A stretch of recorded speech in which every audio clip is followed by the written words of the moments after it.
사도신경 하심으로 1월 21일 수요일 새벽 예배를 하나님께 올려드리겠습니다.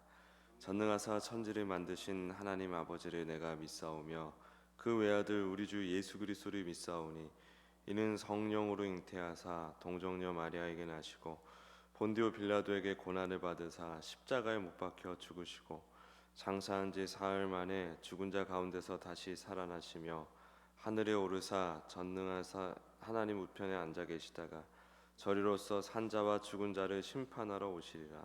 성령을 믿사오며 거룩한 공회와 성도가 서로 교통하는 것과 죄를 사하여 주시는 것과 몸이 다시 사는 것과 영원히 사는 것을 믿사옵나이다. 아멘.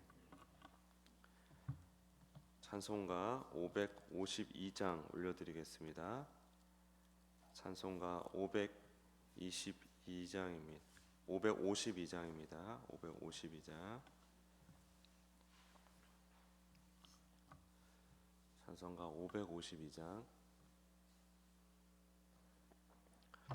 아침 해가 돋을 때 만물 신선하여라. 나도 세상 지날 때 햇빛 되게 하소서.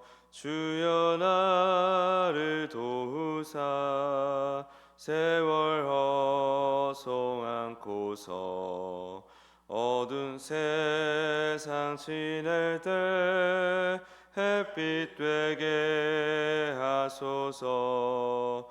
새로운 광음을 보람 있게 보내고 주의 일을 행할 때에 햇빛 되게 하소서.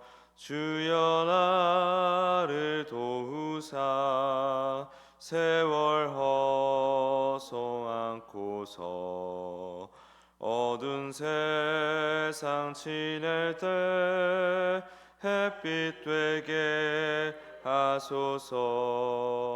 한번 가면 안 오는 빠른 광음 지날 때 귀한 시간 바쳐서 햇빛 되게 하소서. 주여 나를 도우사 세월 허송 않고서 어두운 세상 지낼 때 햇빛 되게 하소서.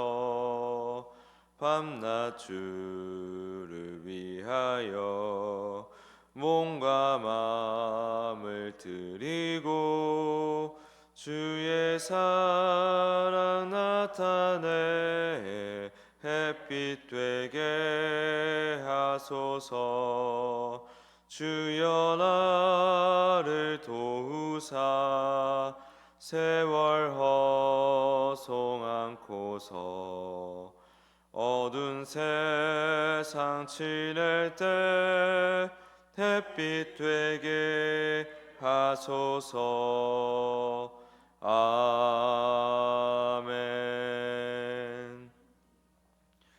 우리 시간 합심할 통성으로 기도하실 때 먼저 중고등부 청년부 수련회가 이번 주 토요일부터 있습니다. 다 해서 한 14명에서 많게는 19명 정도가 참석할 것 같고요. 또 원주중앙 침례교회에서 진행되는데 그 교회에서도 한 10명 정도가 참석할 것 같습니다. 은혜롭고 풍성한 교제와 또 예배 모든 교육이 될 수 있도록 일정이 될 수 있도록 해달라고 기도하기 원합니다. 또 우리 진행하고 있는 바이블 티타임, 우리 교회에 아주 중요한 하나님께서 허락해 주신 중요한 시간이죠. 이 바이블 티타임이 우리 모든 성도들의 큰 유익이 되면 좋겠습니다. 우리 준비하는 우리 교육자들 그리고 함께하는 성도님들 바이블 티타임 통해서 많은 은혜 누리게 해달라고 기도해 주시길 바랍니다. 또 조인경 장로님이 퇴원을 하셨다고 합니다. 그러나 끝까지 온전하게 잘 회복되게 해달라고 기도해야 되겠습니다. 우리 주여 한번 부르고 기도로 나가겠습니다. 주여, 주님, 주님 감사합니다. 감사합니다. 주님, 우리 중고등부 청년부 수련회로 나가게 하심을 감사합니다. 주님, 또 원주중앙 침례교회라고 하는 좋은 동역교회를 또 발견하고 또 협력할 수 있도록 도와주시니 감사합니다. 주님, 너무 좋은 아버지 시간에, 좋은 장소에 주께서 허락해 주신 좋은 또 강사와 아버지 그 모든 일정들, 주님, 우리 모든 준비 과정부터 해서 그 일정들까지 하나님의 은혜가 풍성한 은혜의 시간 될 수 있도록 축복하여 주시옵소서. 안전하게 지켜 주시옵고, 오고 가는 길 주님 많은 대화와 교제 가운데 또 아버지 우리가 속으로 나눔 가운데 또 행복과 평안을 누리는 시간 되게 도와주시옵고, 아버지 특별한 강사님 통해서 우리 누리는 많은 것들이 있길 원합니다. 주님, 시종 모든 것을 주관하여 주시옵소서. 주님, 바이블 티타임이 하나님의 은혜로 우리 반석교회 잘 진행되고 있습니다. 주님, 우리가 더욱 준비하여서 주님 하나님의 은혜를 모자람 없이 나누고 또 더 풍성하게 하실 주님의 은혜를 누리는 은혜의 시간 될 수 있도록 도와주시옵소서. 조인경 장로님 태어나게 계심을 감사합니다. 주님, 더욱 기도하오니 주여 온전히 회복될 수 있도록 늘 건강한 강건한 우리 조인경 장로님 될 수 있도록 축복하여 주시옵소서. 주님, 하나님 모든 일정, 수련의 모든 일정 가운데 함께하여 주셔서 우리가 정말 하나님이 함께하고 계시는구나, 우리에게 많은 유익을 주시려고 하는구나 라는 것을 마음껏 누리는 귀한 시간 될 수 있도록 축복해 주시옵소서. 그리고 바이블 티타임 우리 반석교회가 하나님의 은혜 가운데 정말 중요한 정책으로서 이 모임을 가지고 있습니다. 이제 막 시작하였는데 열심을 다해서 임하게 도와주셨고, 정말 즐겁고 또 평안하면서 영적인 유익을 실속을 누리는 은혜의 시간 될 수 있도록 축복해 주시옵소서. 조인경 장로님 온전히 회복될 수 있도록 인도해 주시고 강건할 수 있도록 도와주시옵소서. 감사드리며 예수님의 이름으로 기도드립니다. 아멘. 오늘 하나님 말씀 창세기 28장 1절에서 9절까지의 말씀입니다. 창세기 28장 1절에서 9절까지 말씀, 어제랑 같은 본문입니다.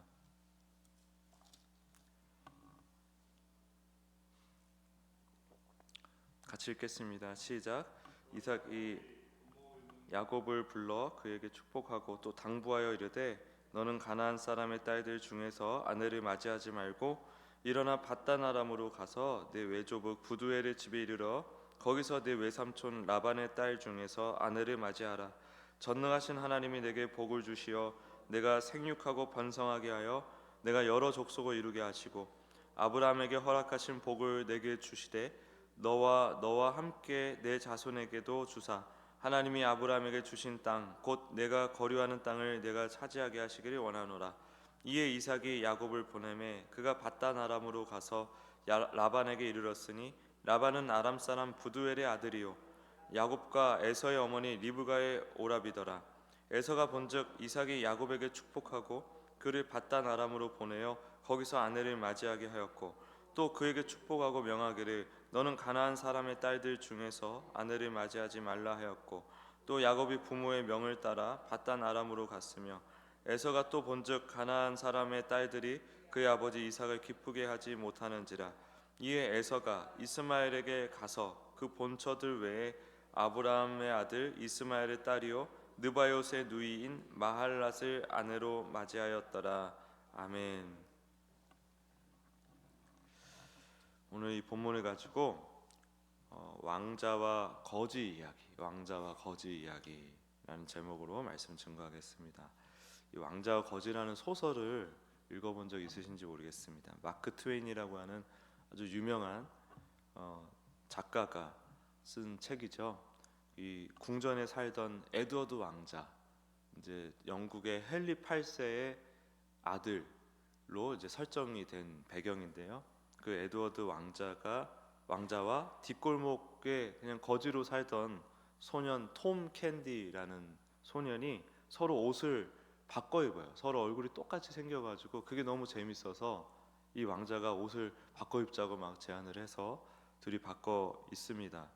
그리고 옷이 바뀌어가지고 막 너무 신나니까, 재밌고 신나니까 이 왕자가 이제 잠깐 나왔더니 그 사람들이 이 왕자를 알아보질 못하고, 당시에는 뭐 인터넷도 없고 그러니까 왕자 얼굴도 몰랐을 거 아닙니까? 제대로 얼굴 한번 본 사람이 얼마나 됐겠어요.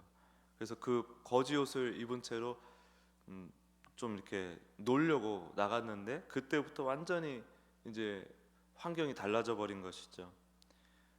그리고 그 진짜 거지였던 톰 캔디는 왕자의 옷을 입고 진짜 왕자 행세를 해야 되는 상황이 됐고, 이 에드워드 왕자는 거지로서 이제 살게 된 겁니다. 떠들게 된 겁니다. 겉모습과 환경이 완전히 변화되었음에도 불구하고 끝까지 변하지 않는 사실이 있었으니 누더기를 걸쳤어도 에드워드 왕자는 여전히 왕자였고, 화려한 비단옷을 입었어도 톰은 여전히 거지였다는 사실이죠. 그래서 에드워드 왕자가 내가 왕자다 감히 나한테 이러니까 사람들이 미친 사람인 줄 알고 막 불쌍히 여기기도 하고 막 때리기도 하고, 근데도 이 왕자는 자신의 품위를 잃지 않으려고 부단하게 애를 씁니다. 그러면서 그 거지의 삶, 또 일반 당시 사실 영국 사회는 대다수의 사람들이 사실은 거지나 다름없었어요. 밥 한 끼를 제대로 먹기가 힘든 그런 어려운 서민의 삶을 이 왕자가 경험하면서 엄청나게 성장을 합니다. 물론 이제 궁전으로 돌아갈 희망을 나중에 잃어버리기도 하지만 결국에는 또 그 어떻게 또 우연한 계기로 인해서 궁전으로 다시 돌아가게 되고 원래 신분을 되찾게 되죠. 그때 이 거지로 살던 그 경험들이, 그때 이 배웠던 관계, 또 이 영국이라는 그 당시 나라의 현실, 이런 것들이 굉장히 큰 도움이 되어서 어쨌든 그 소설상으로는 굉장히 치정을 잘하는 훌륭한 군주가 되었다라는 쪽으로 이렇게 결말이 열려 있죠. 중요한 것은 이것입니다. 어쨌든 신분이 변하지 않았다는 거죠. 그 겉옷에 의해서 진짜 그 신분은 바뀌지 않았다. 입고 있는 옷이나 거주하는 장소가 우리의 신분을 결정하는 것이 아니라 훨씬 깊은 태생과 혈통에 달려 있는 거예요. 그게 신분이죠. 태생과 혈통에 달려 있는 게 신분이죠. 이 오늘 본문의 야곱은 사실은 이제 누더기를 걸친 왕자 같은 모습이 돼버렸어요. 그 나름대로 이삭도 굉장히 부유한 자였기 때문에 많은 것을 누리고 있었던 한 자녀의 삶에서 이제는 형과 아버지를 속인 일로 인해서 황급히 집을 도망 나와야 하는 그런 신세가 되고, 또 밧다나람이라는 곳은 낯선 땅이죠. 한 번도 가본 적이 없는 낯선 땅. 그리고 삼촌 라반은 사실은 그 하나님을 믿는 사람이 아니었죠. 같은 아브라함의 족속이긴 하지만은 하나님을 믿지 않는 이방인이나 다름없는 사람이었습니다. 너무나 낯설고 위험한 곳인데 형에게 얻어맞아 죽는 것보다 낫지 하면서 도망 나오는 이 야곱, 굉장히 행색이 초라하기 그지없는 모습이었던 것이죠. 그리고 급하게 막 도망 나오는데, 그리고 형이 막 쫓아올 것인데 뭐 무슨 금은 패물 먹을 거를 잔뜩 챙겨서 나올 수 있었겠습니까? 그냥 자기 몸 하나 건사하고 후다닥 성급하게 조급하게 서둘러서 나올 수밖에 없었겠죠. 그렇게 이제 광야를 터벅터벅, 처음에는 막 형이 안 보이는 데까지 막 뛰어갔겠죠. 그러다가 좀 힘들면은 터벅터벅 걷기도 하고, 그렇게 낯선 이방 땅을 향하여 광야의 길을 걷는 야곱의 모습, 영락없는 도망자의 형상이라는 것입니다. 거지 옷을 입은 이 에드워드 왕자처럼 말이죠. 근데 성경은 그런 모습과 동시에 그의 진짜 신분을 계속해서 조명하고 있는 거예요. 3절과 4절을 보면 아버지 이삭이 야곱을 축복하면서 아주 놀라운 선언을 합니다. 전능하신 하나님이 내게 복을 주어 내가 생육하고 번성하게 하여 내가 여러 족속을 이루게 하시고 아브라함에게 허락하신 복을 내게 주시되. 아브라함에게 허락하신 복이라는 게 우리 창세기를 쭉 함께 온 우리 입장에서는 이게 얼마나 놀라운 복이라는 걸 알아요. 그 복을 하나님께서 주시고, 하나님께서는 우리 보고 알아서 하라는 분이 아니거든요. 생육하고 번성하고 충만하라 하신 하나님께서는 그 말을 주시고, 그리고 그 말을 스스로 이루어내시는 분이세요. 강하고 담대하라고 하시는 주님께서는 알아서 우리 보고 마음을 강하게 먹어라, 담대하게 먹어라 이렇게 말씀하시는 뿐만 아니라 그 이상을 하신단 말이죠. 강하고 담대하게 기어이 만드시는 하나님이란 말입니다. 그리고 그 복을 지켜내기 위하여 세상의 패역한 세대를 한번 쓸어내기도 했습니다. 그리고 막 분리시키기도 하고, 또 아브라함 같은 경우는 아브라함이 잘못했는데 아내를 팔았던 아브라함이 잘못했는데 그 아내를 정당한 대가를 주고 사갔던, 취했던 애굽 왕과 아비멜렉 왕을 멸망시키려고 하기도 했지 않습니까? 하나님이 너무 아브라함을 편애해가지고 이 아담의 계보, 노아의 계보, 아브라함의 계보를 너무너무 편애하면서 지켜온 어마어마한 복이란 말입니다. 또 그것을 당대의 사람들이 더 쉽게 이해하기 위해서, 또 그 장면을 보는 이 역사상 모든 하나님의 자녀들이 이 말씀을 통해서 더 쉽게 깨닫게 하기 위하여 아브라함을 당대 최고의 부자가 되게 하셨습니다. 그리고 이삭이 그 당대 최고의 부를 물려받은 상황인 거죠. 이런 상황인데 야곱이 아브라함에게 허락하신 복을 내게 주시되, 이삭이 야곱을 이렇게 축복하고 있다는 것입니다. 아담이 받았던 복, 노아가 받았던 복, 아브라함이 받았던 복을 지금 야곱이 공식적으로 물려받고 있는 거예요. 지금 쫓겨나는 그 거지 행세, 거지 꼴의 그 야곱에게 내려진 축복의 내용이 이토록 어마어마한 것입니다. 야곱의 현실은 빈털털이 나그네죠. 그런데 그의 영적인 실존, 신분은 전능하신 하나님의 복을 상속받은 상속자라는 겁니다. 그는 겉보기에 쫓겨난 듯하지만 실상은 그 거대한 축복을 감당할 수 있는 그릇으로 빚어지기 위한 본격적인 훈련의 장으로 이렇게 내보내지는 것이죠. 파송되는 중이죠. 왕궁의 안락함 대신에 주어진 그 거친 광야, 또 여러 가지 험난한 인생, 훗날 감당해야 할 하나님 나라라는 그 유업의 무게를 견딜 기초 체력을 길러주기 위한 필수 학교가 되는 것입니다. 대조적으로 6절에 등장하는 에서는 여전히 아버지의 집에 머물고 있죠. 익숙한 환경에서 안정을 누립니다. 부모의 기쁨이 되기 위해서, 혹은 자신이 또 어떤 유익을 얻기 위한 목적으로 상황을 판단하고 행동하고 있죠.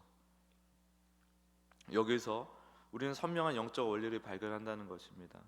야곱은 자신의 의지와 무관하게 상황에 떠밀려가며 오직 하나님의 전적인 선택에 의해서, 하나님의 주권적인 선택에 의해서 이 복을 받는 존재, 누리는 존재가 됐어요. 근데 그게 우리가 기대하는 세상의 복과는 다소 다른 모습으로 펼쳐질 뿐이지, 어쨌든 하나님의 선택에 의해서 떠밀려가는 인생이라는 것입니다.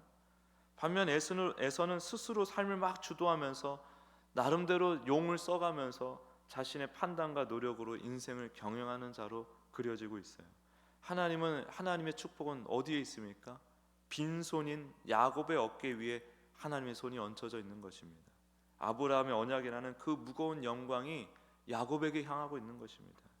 우리 신앙의 여정이 이와 같아요. 하나님은 우리를 창세전에 하나님의 자녀로, 이 새하늘과 새 땅의 주인으로, 왕으로 아예 예정을 해놓으셨습니다. 하늘의 왕자와 공주로, 왕과 왕비로 택하셨단 말이죠. 우리가 어떤 행위를 하기 이전에 확정된 우리의 고유한 신분이고, 이 땅에서 그걸 모르고 살다가 잠깐 각자의 시간을 보내다가 예수님을 만나는 은혜를 입어서 그 신분을 자각하게 되는 것이 우리의 삶인 것이죠. 우리는 예수 그리스도 안에서 아주 존귀한 진짜 우리의 신분을 되찾게 되는 것입니다. 그래서 현실에서 우리가 누더기 같은 옷을 입고 살아가는 것처럼 느낄 때가 많단 말이죠. 에서처럼 안정과 성공을 누리며 탄탄대로를 걷는 것처럼 다른 세상 사람들이 그렇게 보이기도 합니다. 그러나 진짜 왕족은 우리예요. 우리 예수님을 믿고 있는 우리는 창세전에 하나님께 택정받은 아주 존귀한, 지극히 존귀한, 이 세상보다 더 존귀한 신분이라는 것을 우리가 기억해야 되는 것입니다. 대신 이 인생은 그 고귀한 신분이, 그 고귀한 신분에 걸맞는 그 하나님의 유업을 상속받을 만한 온전한 자격과 체력을 길러주기 위한 훈련의 장이라는 것을 또한 기억하십시오. 이 인생 전체가, 모든 만남과 사건이 다 나를 완성시켜 나가시는 하나님의 놀랍고 섬세한 인도하심이라는 것입니다. 그래서 하나님께서 입혀주신 이 구원의 신분, 하나님의 자녀라는 이 신분을 정말 자랑스럽게 여겨야 되는 거예요.